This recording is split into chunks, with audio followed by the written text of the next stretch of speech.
All right, Kiss Army, welcome to the KissFAQ podcast. Thank you for giving us your time today and letting us into your head. I hope we don't do any damage. This is a Kiss-related podcast by the board for the board. We hope that you enjoy.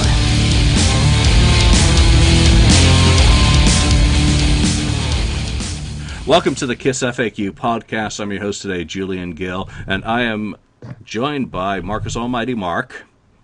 Hello. Wheeze, Daniel, and we have a second Swede on the call today, and I'd like to introduce you to Carl Linnaeus, author from Sweden, obviously.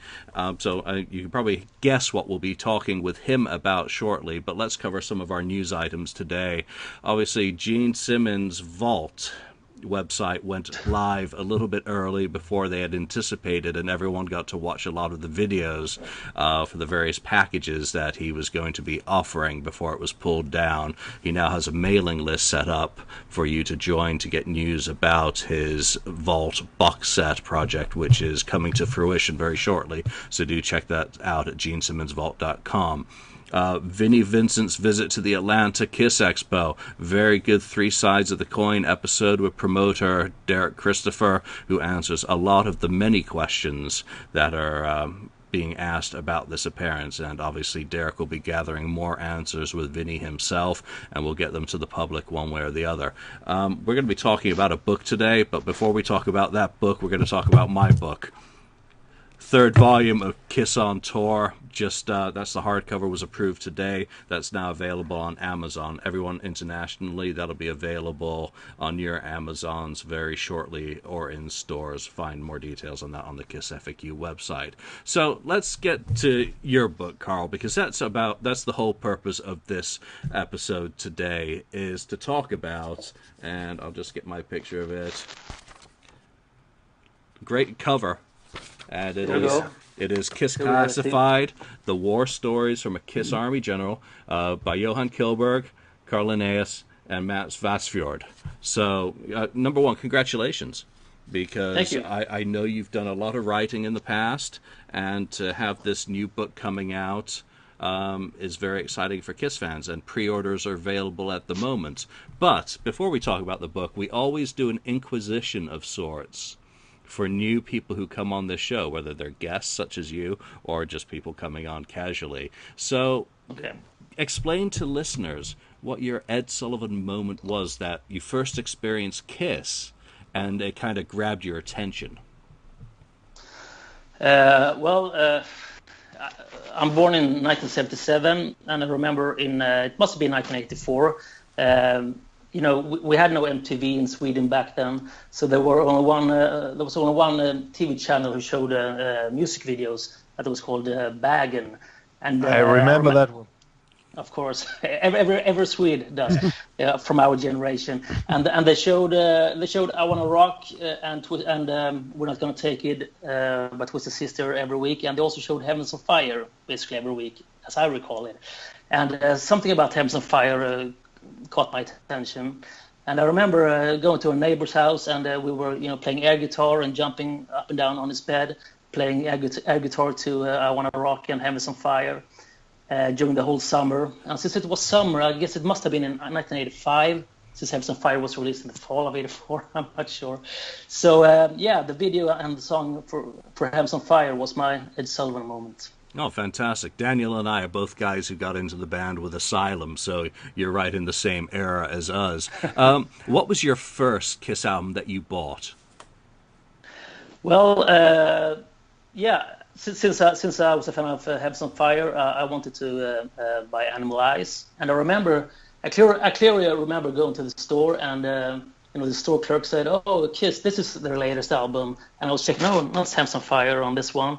And obviously it was Asylum. So now, in late fall of '85, and I want the one with Heavens on Fire. So I got Animal Eyes back then. And then I remember seeing the video for I Love It Loud on Swedish TV. So I got Creature of the Night, and of course, very cool stuff. But my third Kiss record was Kiss Alive, and I remember lying on my back in the living room floor, just listening to Ace Frehley's magical licks, and it was like thunder of lightning right through my heart when I listened to Ace's lead playing on that album. So that was my start into fandom, if you will. So Carl, don't you think that Heavens on Fire made a lot of Kiss fans in Sweden? Yeah, both Lick It Up and Heavens on Fire were huge in Sweden. Yeah, big but hits. then it started, like going downward. But Lick It Up and Animalize were huge in Sweden. Absolutely. I mean, it was like a second coming of sorts. Yeah, absolutely. Yeah. And of course, we had a magazine called OK Magazine in Sweden, and the editor-in-chief. The editor-in-chief was a guy who did the magazine Poster in the 70s, and he basically broke the band in the 70s with Poster magazine and then with OK Magazine. So all Swedes have a lot to thank Hans Hartwig for, as his name is. He actually came from some soft porn. Yeah. And he brought a lot of his ideas into.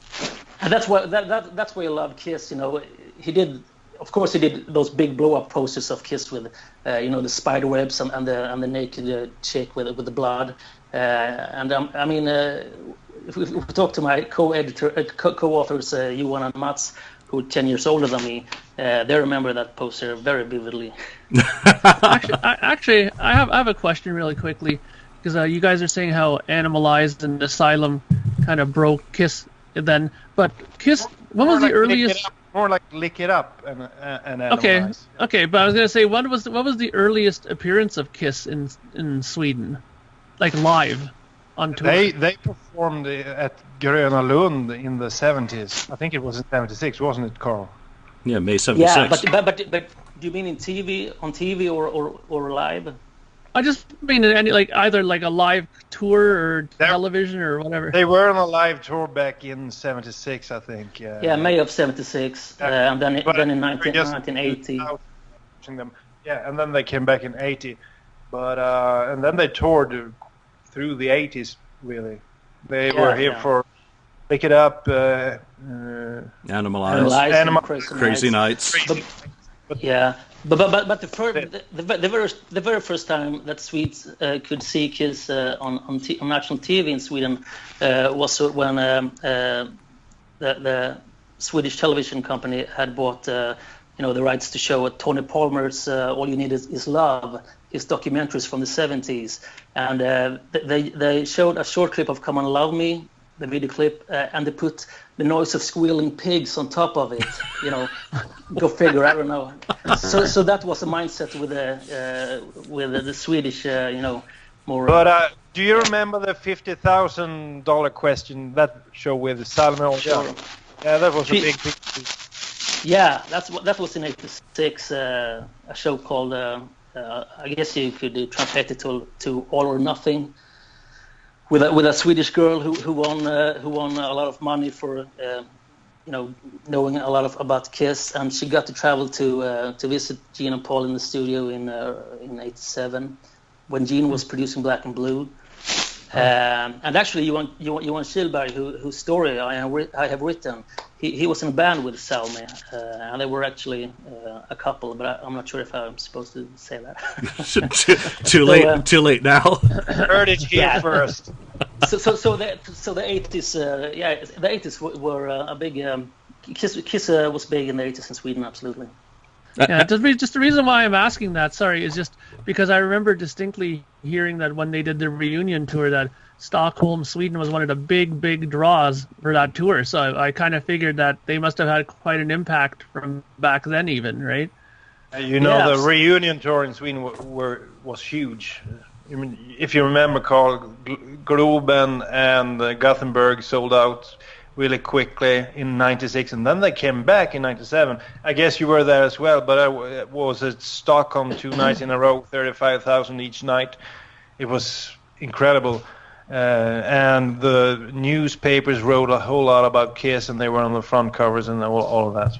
Yes, so actually Kiss invited the world press to Stockholm for a huge press conference, and perhaps you've seen some pictures from there, and there's a huge lighted Kiss logo in the back of the band that was actually built by Johan Kihlberg, the writer of this book. So he's got a lot of interesting stories about his time with the band. So I've got one more question in my inquisition of you, and I want you to pick favorites here, because we're Kiss fans and we have strong opinions about everything. So which is your favorite Kiss album? All these years now that you've got this experience with all this music, what's that one album that you would take with you to an island? Well, like I said earlier, it's Kiss Alive still. I mean, when I put that record on, it's still magic to me. It's like if I go to a desert island and there's only one people there and I want to show him what rock and roll is, I show him Kiss Alive. But as far as studio records go, I would say Destroyer actually. I know that a lot of true Kiss fans don't consider that as a Kiss album. Mighty Mike per se. Mighty Mark. Since I'm also a huge Bob Ezrin fan, I love his work with Alice Cooper. I love his work, everything he does. So to me, that's Destroyer is as much a Bob Ezrin record as a Kiss record, and I guess that's why I love it so much. But Carl, what do you think about Animalize and Asylum these days? Because you're 77, I was born in 76, so we were quite the same age. And to me, they still have a great impact on myself, because I really love the Paul tracks on Animalize and actually all of Asylum still to this day. But it seems like I'm in a minority. Yeah, I think Asylum and Lick It Up are the two strongest non-makeup era records, in my opinion. Animalize so, but if I ever feel down, I put on I've Had Nothing to the Fire, and it gets me going. Because Paul was extremely good at writing those, thumping chest tracks. The intro tracks are King of the Mountain and I've Had Enough and Exciter and Creature of the Night. Okay, last question. What flavor Kool-Aid do you drink? Who's your favorite member of the band? That has actually changed over the years. First off, it was his Frail, of course, because of his guitar playing and his cool persona. But nowadays, nowadays you know that Paul Stanley is really the engine behind the band. And without Paul, there would be no Kiss. And considering everything he has done over the last 40 years, I have to say that Paul Stanley is the guy. Paul Stanley, for me, heart and soul of the band. So let's get into the new book, Kiss Classified, because this is a fantastic book, and I'm only going by what is the advertising on it coming out of Sweden. If most people will remember the Kiss in Sweden book that came out, 4 years ago, that was done by Ronnie Lundell and Johan Falk. This is a very different sort of book. So why don't you give us a quick overview about what the book is about and what readers can expect? Number one, it's in English, correct? Yes. So it's only in English because this book will, of course, be released worldwide. So there's no point in doing it in Swedish. Perhaps it will be a Japanese version somewhere down the line. I hope so. But the story of the book is of course Johan Kihlberg's. It's his story I wrote, and I've known him for several years. He was the president of the Kiss Army Sweden from I guess 1989 to 1999. And he started the Kiss Army Sweden magazine that later evolved into Destroyer magazine. Which is the longest running fan magazine at the band, or fan club. So, and Johan was this stalker guy. He stalked the band from day one. His first show was in Stockholm, 1980. So that's why this is a picture from backstage in Stockholm at Eriksdalshallen in 1980. So the story starts with him, going to that show and following their limo around, catching a glimpse of Eric Carr sound checking his drums without the makeup when he was, peering through the small window at the arena. And then, of course, he followed the Cars around when they were here on Lick It Up tour. He he hung out a lot, not hung out with. He stalked Paul Stanley when he was here doing promotion for the Asylum tour, or the Asylum album. He was here in Stockholm for 10 days, both Gene and Paul. But Paul was here a bit longer because he wanted his, one-of-a-kind Hamer guitar, the one with the mirror that is used in the Heavens on Fire video. He wanted that one fixed here in Sweden, in Stockholm. And he was here partying every night. And he stalked Paul in 1985. And we got a lot of cool pictures, candid photos from '85 of Paul in Stockholm. And then he and the photographer Mats Vassfjord, they traveled to the States to see Kiss, which was quite uncommon in those days for Swedes to travel to the States to see shows. And actually, so they went to the Biltmore Hotel in Providence, Rhode Island, and it was Bruce Kulick's birthday party, December 12th, and they got to hang out with the whole band and actually do interviews with them. They said, "Oh, Paul, can we do an interview?" "Yeah, sure." And they did like 10 minutes of questions, and then they had no more questions. So they said, "Okay, excuse us, we must come up with more questions." I mean, they were just kids back then. And Paul actually waited for 30 minutes. He tried to pick up some chick during the time, and then they came back and did some more questions. I mean, it was a different vibe back then than it is now, to say the least. So the story is the first part of the book is Johan's story, and then he became involved with the Kiss Army Sweden, and he actually went to do a job for K magazine. So he visited Cherokee Studios in Hollywood during the recording of Hot in the Shade. So he got a lot of stories, eating popcorn with Paul Stanley, and listening to Forever. And then he became the president of the Kiss Army and so forth. And then he got his old gold record for Psycho Circus, which he, of course, is immensely proud of, with every right. And then the second part of the book is more focused on Mats' photos, because he's a great photographer, and both he and Johan has traveled to witness the band all over the world since the early 2000s, and got to be friends with Eric and Tommy. So there's a lot of extremely cool photos, and the layout of the book is spectacular. We try to make every page, a piece of art. We looked at Lydia's book, which I think is very good looking. And we looked at the Kiss Story book, and we looked at some other books, to make every spread count, every spread look spectacular, and not just photos, but the design and the whole shebang. So, what is the size of the book physically, and is it 8 by 5 by 11, 8.5 by 11 inches? Inches, hard. Yeah, or what's it in centimeters, or? No, actually, let me see. Actually, I wrote it up on. You can go to Kiss Classified on Facebook and see the measurements of the book. But I think it's like 11 inches tall and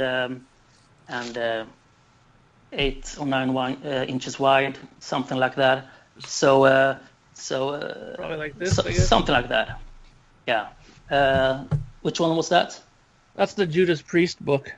Oh, something like that. Yeah. This is a better one. Yeah.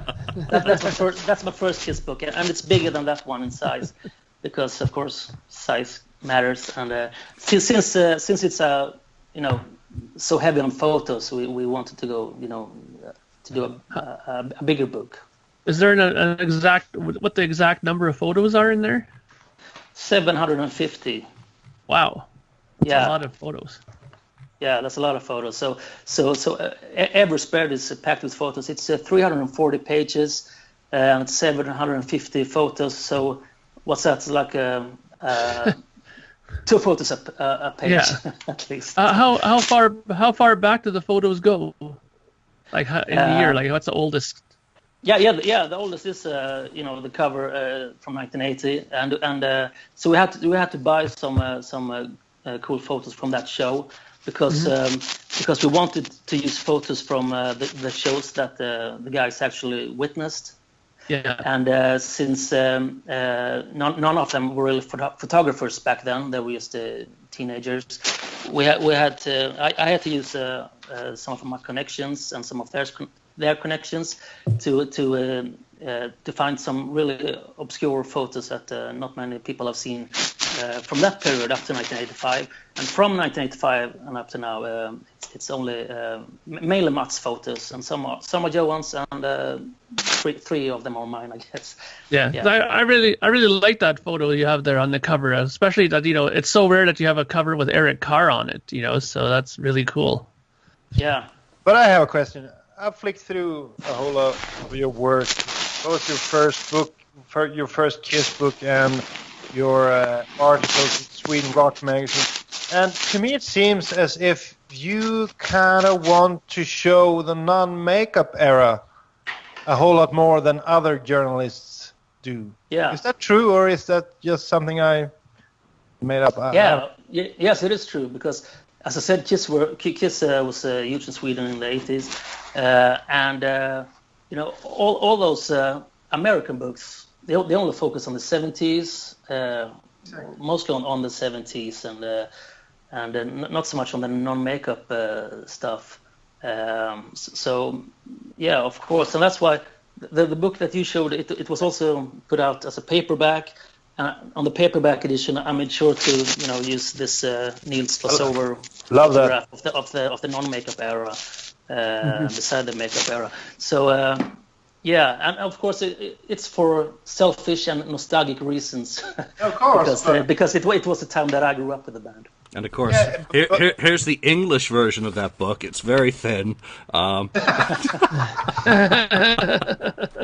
Actually, we tried to. Yeah, that was the old publishing house. We tried to make a deal to do it in English, and there are several chapters translated to the English market. So if you PayPal me, you can I can send it to you. No, just kidding. But yeah, so I'm very happy that the Kiss Classified, the new book, will be out in English. So let's talk. How did who came up with the idea of doing this book? How did the project? Basically, how was it born? Who came up with the idea, and when did you start working on it? I guess, it's Johan Kihlberg's, it's his baby, and he has wanted to do this book for a number of years. The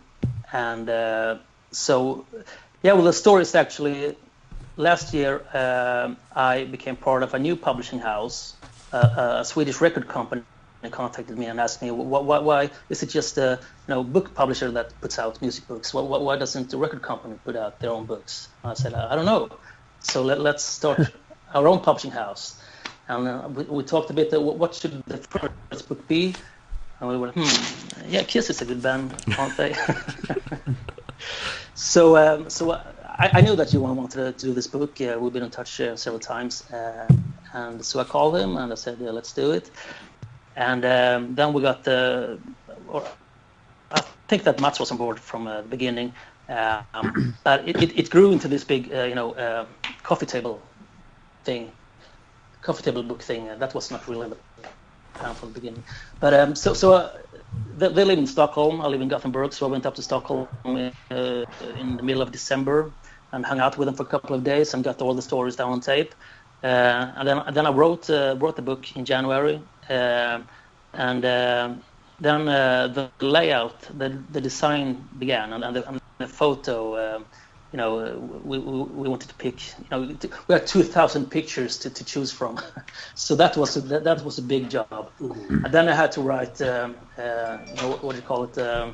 I had to write text for most of the pictures.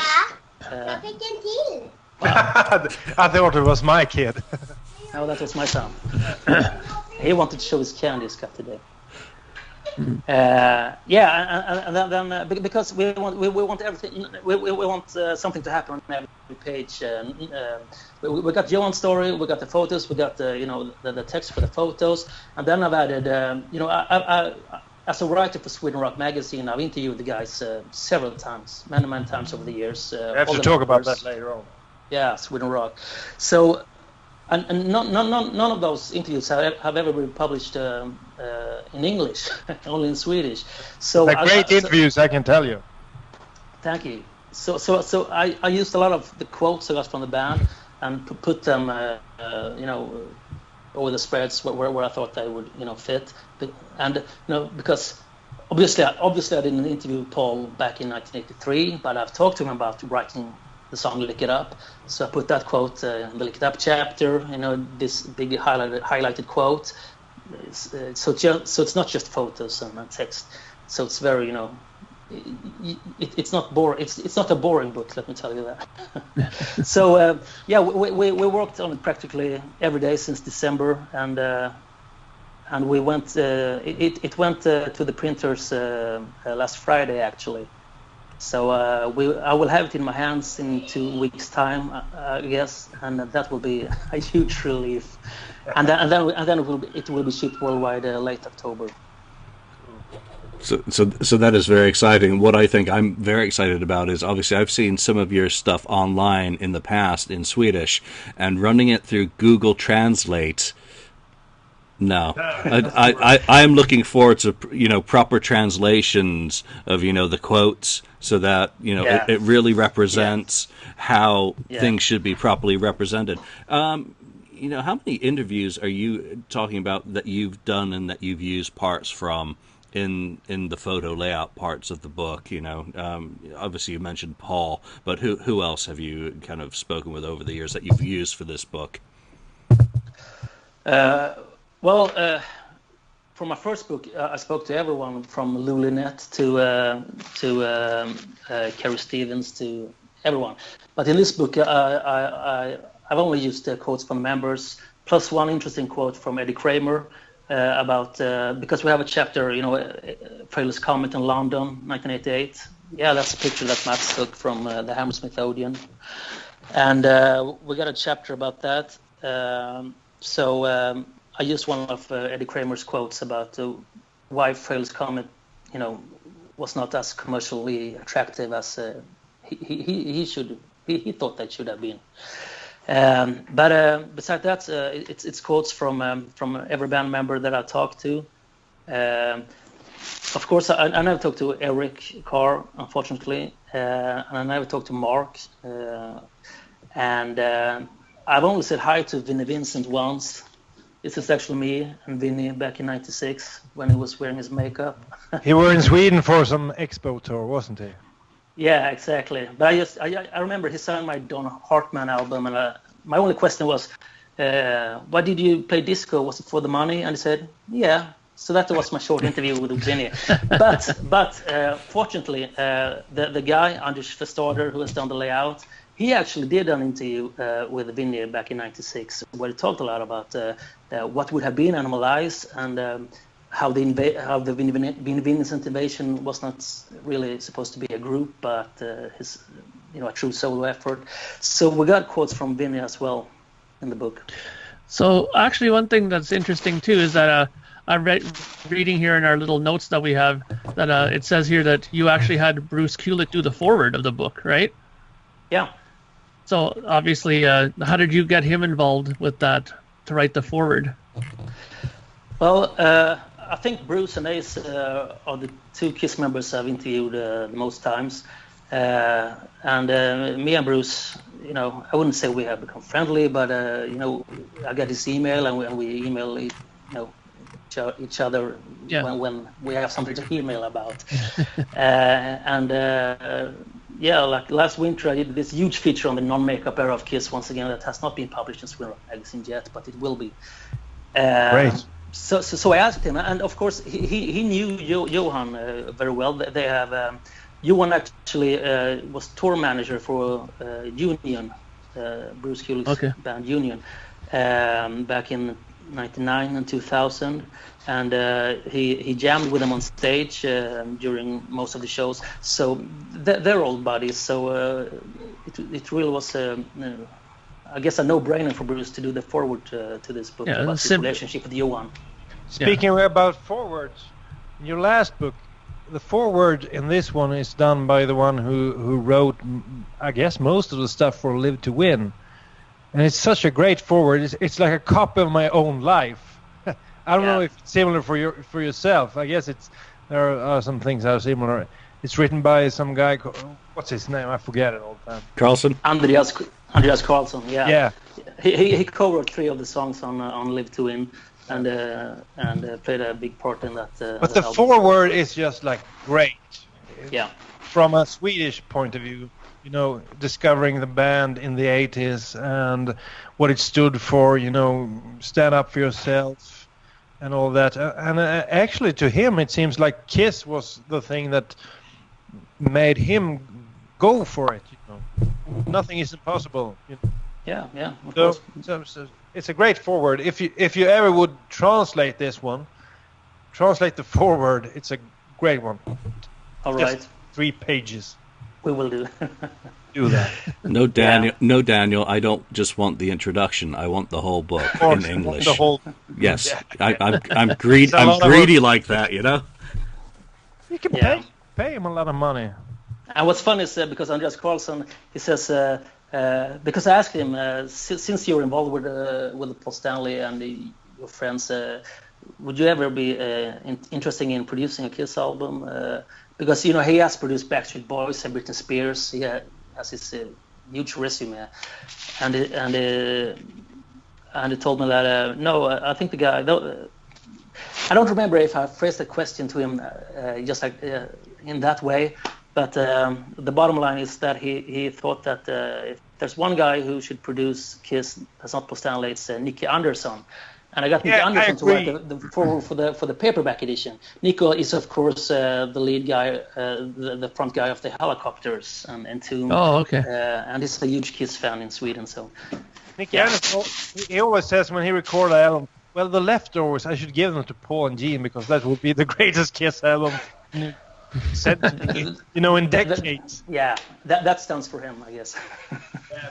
But if you listen to, what's the name of his latest band? You know, the Imperial State Electric. Yeah, that one. If you listen to that one, you see a lot of Kiss references in the music. So that's a tip for you guys who like Kiss. Look into that. And I was going to mention another musical connection with the guys who are involved in this book because Mats played bass on Goodbye, a track on Mitch Lafon's A World with Heroes tribute CD, which Johan produced. And, of course, they're members of Impera, right? With Tommy Denander. Yeah, I guess... I didn't know that that track was featured on that tribute album, but that track was actually recorded for Johan and Mats' band Impera, and they got Bob Kulick to play lead on that song as well. So these connections are just, you know, coming out of Sweden. I mean, everyone who, you know, maybe has not been to Sweden, and I can't remember if I have or not. Well, whatever. You would have remembered. Yeah, well, I flew SAS through Copenhagen and Oslo, going to Singapore. That's Denmark and Norway. You missed it. Yeah, so I miss Sweden. But, you know, you were talking earlier about those shows, you know, in Stockholm, of which the fantastic bootleg Burning Stockholm comes. You know, in 32,000, there aren't a lot of countries in the world where there have been Kiss audiences that big. Obviously, the one in South America, Tiger Stadium, I think Dodger Stadium, you know, maybe Rock am Ring in Germany. There are very few countries that have such a massive kind of metal hard rock fan base that you can get 32,000 people selling out a show in 5 minutes and then them putting a second show on sale.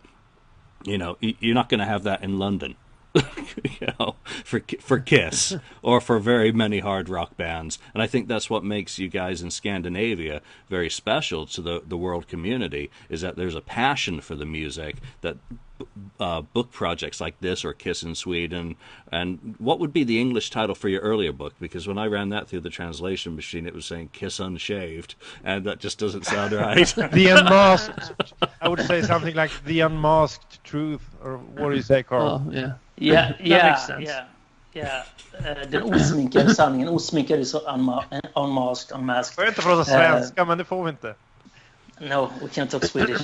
But the working title for the English version was The Naked Truth. And I was in touch with, do you know who Vincent de Gerlando is?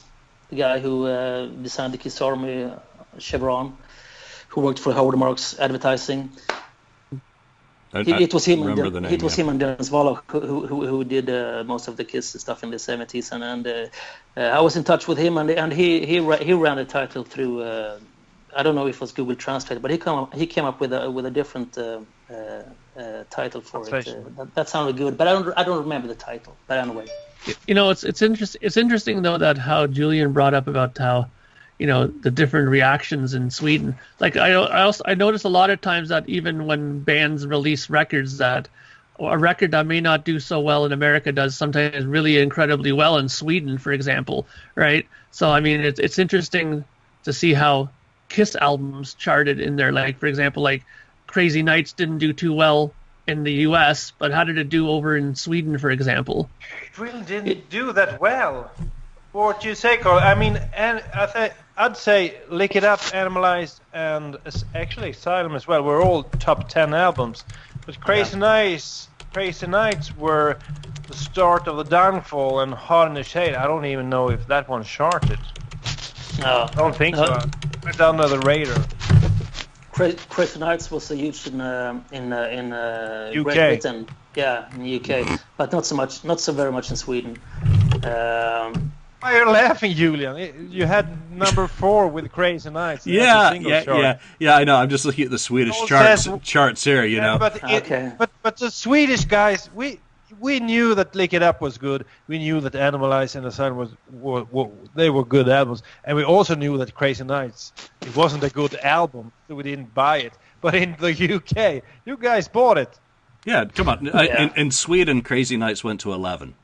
So Lick It Up went to number 3. Lick It Up went to number 3. Asylum went to number 3. Animalized number 8, and then everything else kind of falls off. Psycho Circus was number 1 in Sweden, and Greatest Kiss number 3. So I guess the Unplugged album, I think it was like number 5 as well. So, well, I'm guessing though that the Psycho Circus number 1 is probably due to the big impact of the reunion in general, right? Probably that's why.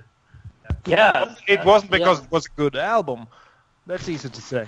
No, I think one thing that illustrates Sweden for me, just looking at the raw numbers and obviously not having been there, is Sweden is the only country where Kiss Icons actually charted, reaching 42 on the charts. Really? So interesting. That sort of stuff.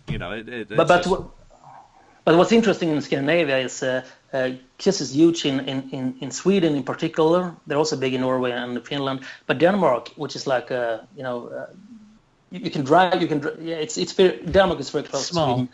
And Kiss plays 24,000 capacity in Stockholm in May, and then they went to Denmark and they played like for 2,000 people. Yeah. So it's a huge difference between Denmark and Sweden. Nothing against the Danes, but it's very interesting. Something is wrong with them. No, I don't want to go there, but I can say something is wrong with you Danish people. Why the hell? What are you listening to? What's the name of that Danish band? DAD. They're all just listening to DAD, motherfucker. King Diamond. King Diamond. That's kind of. Hey, well, that kind of kills the conversation right there. That's the Danish trump card, right? So, yeah, we need. Then you got Volbeat, all of those guys Volbeat, too. So yeah. But I'm pretty interested in the interviews you've done for the biggest rock magazine that is around these days in Sweden. It's called Sweden Rock. It's some sort of spin-off from the Swedish rock. Sweden Rock Festival, I guess, somehow. Yeah. And I've read these through the years, and I was also always fascinated by your articles because it wasn't the, typical Kiss articles that you read everywhere. It was pretty obvious that you had knowledge, and the other thing that is so obvious is that somehow you managed to make members of Kiss open up and speak about things that they normally didn't. So you have to have some sort of, you're good at that. And comfortable. Especially, I like the gene. Yeah, and actually, the gene conversation. I would just like to know. You've talked to several of the KISS guys, but can you just tell us a little bit about your favorite interviews? How you got to get so close to them, so they revealed a lot of stuff. It's unfortunate that you can't read this magazine, Julian and Mark. I guess you just have to learn Swedish. Yeah. But actually, if you go to the KissFAQ site, I have actually recently started to post all those audio interviews on YouTube. Good idea. So, of course, it has nothing to do with me wanting to sell more books.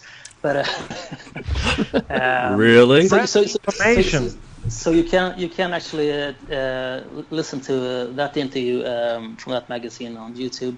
Ooh. And that was my favorite interview. Because I remember they were in London, they were selling in the Monster album to the press, and I traveled there, and of course I had no questions about Monster. I only had questions about, who is the man, behind Gene Simmons, not the man behind the demon, the man behind Gene Simmons. So I guess it was in one of your books, Julian, that you wrote about him having this Dutch cigar case with marbles in it that he kept as a kid. Am I right? I don't remember anything I write. But anyway, so I brought that up, and I asked him, what does those marbles, what kind of sentimental values do they have to you? And so forth. So he opened up about his childhood, about how I asked him about I asked him, of course you're very much against drinks and drugs, but you have some other addictions, right? I mean, you have slept with 5,000 women, aren't you a sex addict? No, he said. It's average 3 a week, but I mean, it's with 5,000 different women. Was it because did you have an emotional void you wanted to fill with sex? And then he said that I've never wanted to show emotions since my father left me, and I closed the doors to that side of my life, and I never cried when my uncle was buried, when his casket was lifted down into the ground. So lower. And Gene is a very he's an emotional guy. There's so many. Actually, the headline to that article was Dr. Jekyll and Mr. Hyde, because that's who he is. And I guess I got to penetrate Hyde or Jekyll. I don't know which one, but that was my favorite interview. And I tried to do the same kind of thing with Paul Stanley 2 years prior, when they were selling Sonic Boom. I didn't have any question about Sonic Boom, just about his upbringing and his lack of hearing. This was, of course, 4 years before he published his autobiography, where he spoke very freely about that. So he was kind of reluctant at first, but he warmed up to it, and it was a very special interview that as well. Yeah. So how do you prepare for these sorts of interviews? Because if you're going to get through someone's armor, like Paul Stanley in particular is very particular, and I've not interviewed Paul one-on-one, so everything that I know comes from hearsay, which may or may not be accurate, that he will judge you pretty much on sight and get a vibe from you, and if he's comfortable, he may let you in a little bit. But how do you prepare to put these guys at ease? Because you're asking difficult questions that may not be the normal, comfortable questions that they're used to. And do you pay close attention to their reactions to know if you're, should go left or right? Or do you just go for it? I just go for broke, I guess. Because I want to know the truth. I've heard I've heard the story so many times. So I want to hear some new stuff. Yeah. And it's just you ask them, and either they get pissed off or they don't. But actually, Paul is so professional. He wouldn't get pissed off, because then he knew. Then he would know that it would not be a good article. So he got to open up a bit, but he took great care in what do you say, planning his words. That's typical him. It was a pause before each answer. But every answer was great. So, but you also interviewed. I don't have it on hand now, but I remember an interview or an article with Eric Singer that was quite interesting as well. You met him outside a party or something. I don't really remember the details, but you have interviewed him as well, and several times. I think Gene Simmons was at the same show, but he didn't give you a lot of time, if I remember correctly. I might misremember. I'm not sure. But I'm not sure. You've interviewed Eric Singer. Can you talk a little bit how he was in the interview situation? Yeah, well, he's one of the quotes is because he's got this reputation for being cocky, and I said, "Are you aware that people think you're cocky?" And they said, "Yeah, of course, but it's just they mistake that for being, self-confident and stuff like that." I did ask him about the wig he is wearing nowadays that people seem to react to a lot, and then I went silent, and then he said, "That's not really a good thing to talk about in an interview." He said, "It's like me asking what's your mother's favorite sex position." So he didn't want to get in. He didn't want to get very touchy about their hair. Yeah, but well, you know what? But, yeah, I was just gonna ask you. It's interesting when hearing all these things that you're talking about. Out of those people that you interviewed, who would you say was the most difficult to interview? In Kiss, yeah, of course, yeah.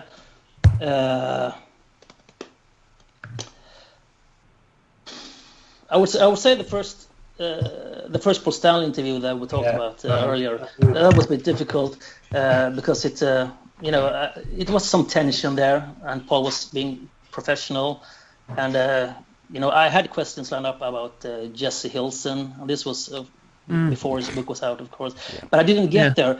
I didn't get there because one of the record representatives walked into the interview, and he felt the tension, I guess, and said, "Oh, we're out of time." And I said, "Oh, but I'm promised 15 more minutes. Oh, we have to wrap it up."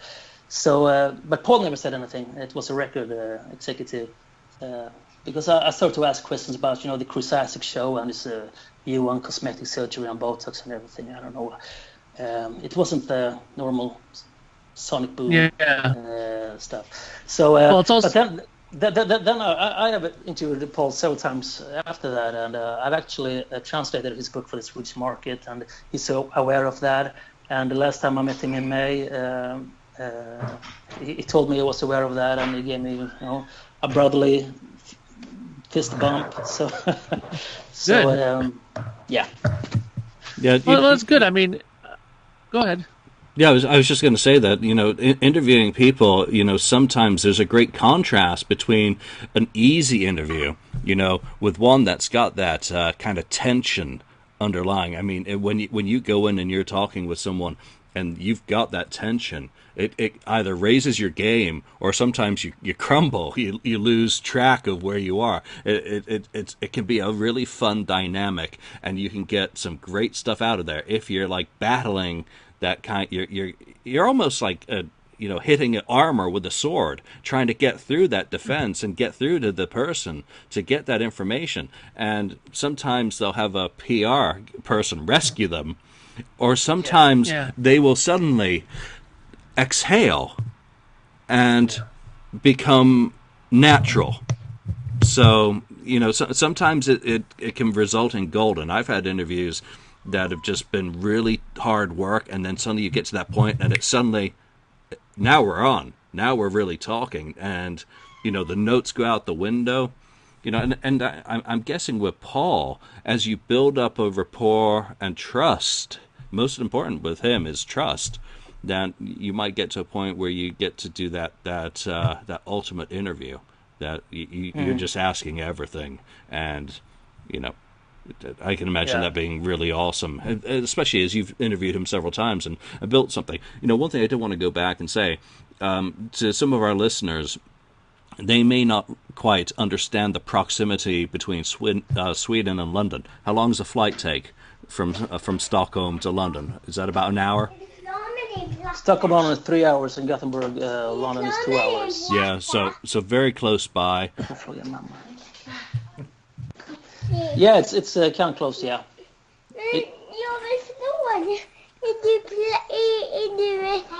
Han är på TV. Yeah. So, all right. Du kan ta telefonen. Okay. Where were we? Sweden, London. Yeah, it's kind of close. Yeah. So let's talk about Kiss Classified. Have you run this book by the people at the Kiss office and they are aware of it and all of that, or is this not something that you've kind of pre-screened through the organization? Well, funny thing is, I interviewed Gene in late January, and well, the funny thing is, he actually bought my first Kiss book. He paid me cash for this book when I met him at Sweden Rock Festival in 2013. Of course, Gene is aware of everything that has to do with Kiss, so I knew that he was aware of my book, and I was told that. Actually, someone wanted him to sign this book when they played Stockholm, and he asked one of his assistants to take a picture. So get me this book, and then I met him at the Sweden Rock Festival 5 days later, and I said, "Oh, I want to give you my book. I want to pay you for it. I want to buy it from you." "Oh, you can have it, Gene." "No, I want to pay you for it." So he did this, and he got his assistant to give me like $20 and a bunch of pics. I said, "Thank you, Gene." And then I saw the Rush documentary, the last one that was released last year, I think, where Gene is standing in front of his book cabinet, and you see my book behind him. So he has it on display. So it's very proud. And I said thank you to Gene when I spoke to him earlier this year. And then I told him about this new Kiss Classified project that I'm working on, and I told him about Johan Kihlberg, Kiss Army Sweden, blah blah. And he said, actually I asked him, can I get a quote that we can use for the book? And he said, yeah, Johan is great, blah blah blah. It's great, when fans do, special love of fans, because I did fanzines when I was a kid. And yada yada yada, and I asked him, "Oh, can I use this? Can I use your quote? Can I use your quote for the book on the book?" "Yeah, sure," he said. So he's aware of it, and so far no problem. And then I met him when they played Stockholm, and I gave him a flyer for the book, and I looked at it and said, "Yeah, well, send me a copy, so I know if we should sue or not." And with Gene, you don't know if he's joking or not. But of course, we don't use a logo, and I mean, it is a book by the fans for the fans. So actually, Gene wanted to publish it himself when I spoke to him about it. He said, "Oh, Gene Simmons is a businessman. You know that, right?" I said, "Okay, here we go." And then he said, "If you want to do it the right way, you should let me publish it. So send me what you got, and we'll see what we can arrange." But then they did this Goldsmith book instead, I guess. That's her name, right? That's right. Yes, that one's coming out very soon as well. Yeah. So we're doing this, and this will be released worldwide as well. You can buy it from Amazon in a couple of weeks. So far, we only have pre-orders from a Swedish site called Bengans, where you will get a bonus poster and some other fancy stuff like signed postcards of the authors, a limited number edition and stuff like that. Right, so the pre-sale's been going on for quite a while now. How's the response been internationally to your book? Are you happy with that? And is the pre-sale still available? Yeah, the pre-sales will be available up to release date. It's not carved in stone, but sometimes late October will be the release date, and up to then you can do the pre-orders and get the poster and the extra goodies and stuff like that. Yeah. So yeah, it's been very well, but it's first now that we're starting, to really promote it, to promote the book. And what's interesting is because Johan spent 10 days with Vinnie in Stockholm in '96, as perhaps told you before, and got a lot of stories about Vinnie, and a lot of candid pictures from Vinnie. He took Vinnie to the doctor in a suburb of Stockholm because there was this big rumor about why he didn't play lead guitar on the expos. He only played rhythm, and he was barely audible. So and he claimed that he had wrung his fingers in a corridor before.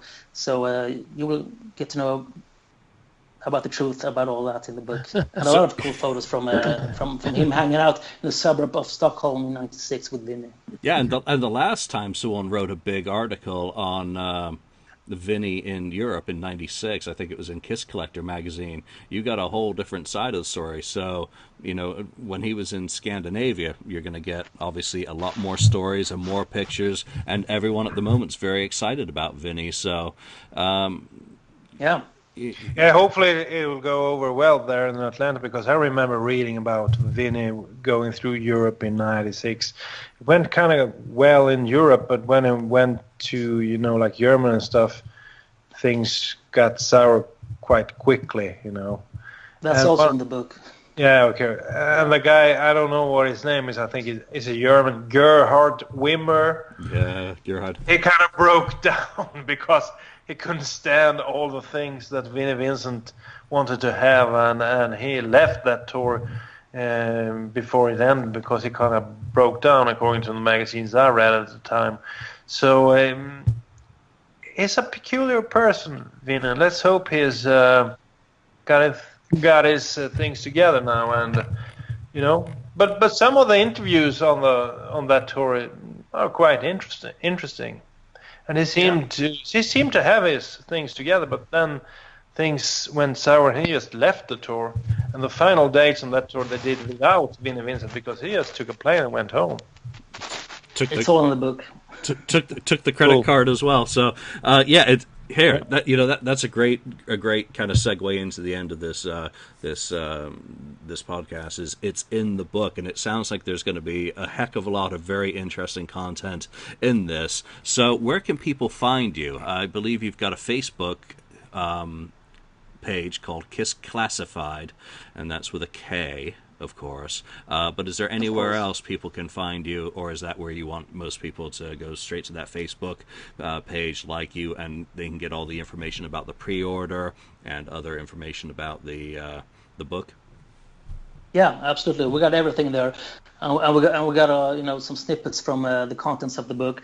We already put up a bunch of those cool, never before seen photos that will be published in the book. So go to Kiss Klassified on Facebook, and everything is there. And of course, as you did mention, you've been posting on the KissFAQ message board clips on YouTube from your interviews. So thank you very much for sharing those. So, people who are not members of the KissFAQ message board, you can actually read the general forum without joining. You don't have to be a member, and see what Carl's been posting there. While I've got you, obviously I've got a couple of projects that I've been working on, and obviously one was the Odyssey book that came out last year. I want to just ask you your opinion of The Elder, and what you recall the first time you ever heard The Elder, what you thought of it as a Kiss album. I thought the solo in there's one good solo on the record. Is that the thing? No, but I remember the spacey solo in Under the Rose, or is it the other Gene track? What's it called? Mr. Blackwell? Only You? No, the one that Dorpesh did. Only You? Only You, yeah. One of those tracks, I think it's Under the Rose, has this very spacey, cool guitar solo. That was my that was the only thing I listened to that on that album for a long time. But I've never got that album, and still to this day, I think it has some good songs. But as a concept album, it's terrible, because once the story gets going, the album ends. Once the hero is about to do his journey, it stops. Of course, there was a plan to do a sequel, War of the Worlds or whatever it was called, that would have put the hero, into the war and into the action. But as a concept, even when you got the remastered version with the correct running order, it makes no sense as a story, at least. That's my take on it. And the book is great, Julian. Yeah, the book is awesome. The book is better than the album. No, I agree. I just always like asking people about the Elder and getting their take on it, because it is such a divisive album, as is obviously Carnival of Souls, being so stylistically different from the sorts of things that people think about Kiss and the music that we expect them to make. But another project that's, it's about to happen, we're 10 days away from Danger Zone, which is a celebration of the 30th anniversary of Crazy Nights. And you guys touched a bit on the Swedish reaction to that album. For you as a fan, how does that album hold up? I mean, do you ever say, I just really want to listen to Crazy Crazy Nights today? I'm in the mood for that, man. Blue thong and all. Yeah, absolutely. Yeah, blue thong and all. Actually, a couple of months ago, I listened to Reason to Live for every day for a month, and I've always hated that song. So to me, that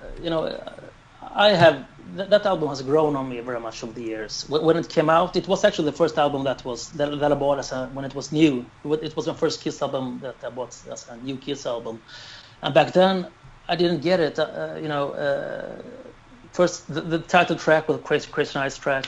What is this? And I'll Fight Hell to Hold You. Yeah, that's a bit metal. That's cool. Because all of my friends were listening to Iron Maiden and Wild Side by Mötley Crüe around that period, and all those cool hard rocking tracks. And then my heroes come out with. It was not easy to be a Kiss fan in Sweden when Crazy Nights were out. Let me tell you that, because it has its of course Ron Evison plastic production. But it has grown on me over the years, and I love listening to Thief in the Night. Turn on the Night is one of the greatest tracks they ever put out, and so forth. So today I love the album. When it was new, I disliked it. All right. Well, Mark, any final questions before we let Carl go, or Daniel? Actually, I think he's pretty much answered pretty much all the questions I had. Yeah, I talked a lot today, didn't I? Well, was good, though. I'll just have a question. I would like Carl to come back on the show, and maybe we can talk about something else than his great books. It's always nice to have a fellow Swede on the show, because I'm the only non-American guy on the show. We have a few from South America, don't we? No, well, from Japan. Where's that guy from? Alan is Japan, and he's Belgian. So, and I am of course British, living in America. And yeah, Mark, but that was a long time ago, man. Yeah, you never lose where you come from, and of course Mark is Canadian.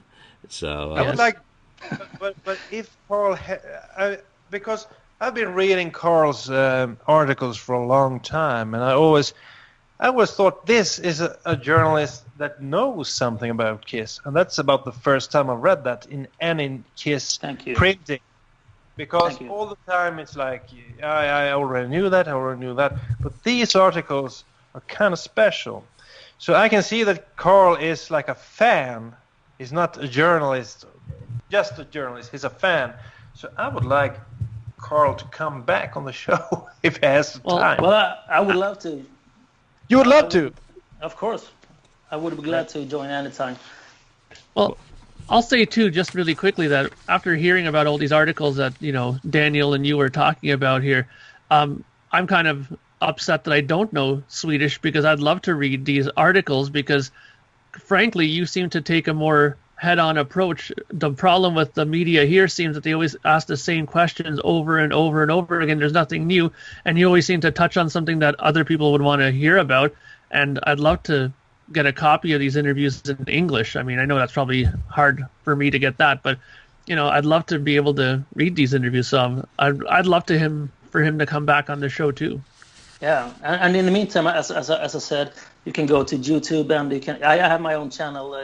You can just look up my name, Carl Linnaeus, and look up my YouTube channel, and I have posted several of my Kiss-related interviews on my YouTube channel. So I will keep adding more stuff to my YouTube channel. So check it out there.